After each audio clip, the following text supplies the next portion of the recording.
आज हम respiratory disorders में से एक अहम बीमारी ब्रोंचाइटिस के बारे में सीखेंगे।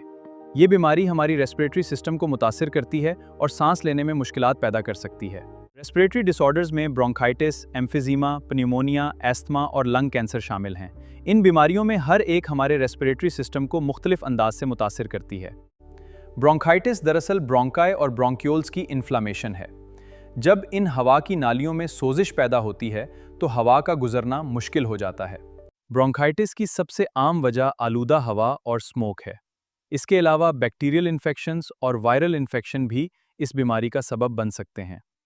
सोजिश की वजह से एयर पासेजवेज में ज़्यादा मिकदार में म्यूकस, फ्लैम जमा होने लगता है, जो हवा के रास्ते को जुज़वी तौर पर बंद कर देता है। जब म्यूकस ज़्यादा हो जाता है तो एयर ट्यूब्यूल्स का कटर कम हो जाता है।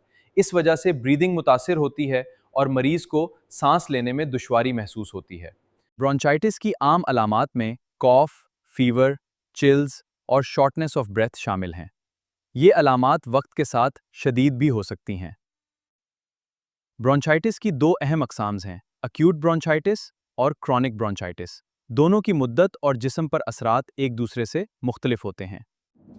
अक्यूट ब्रोंकाइटिस अमूमन तकरीबन 2 हफ्तों तक रहती है और ज़्यादातर मरीज़ मुनासिब इलाज के बाद मुकम्मल तौर पर सेहतयाब हो जाते हैं।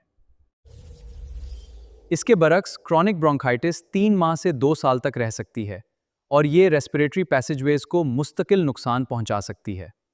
मुख्तसरन, ब्रोंचाइटिस एक आम रेस्पिरेटरी डिसऑर्डर है जिसकी बड़ी वजूहात स्मोक और इन्फेक्शंस हैं। बरवक्त तशखीस और इलाज इस बीमारी से बचाव में अहम किरदार अदा करते हैं।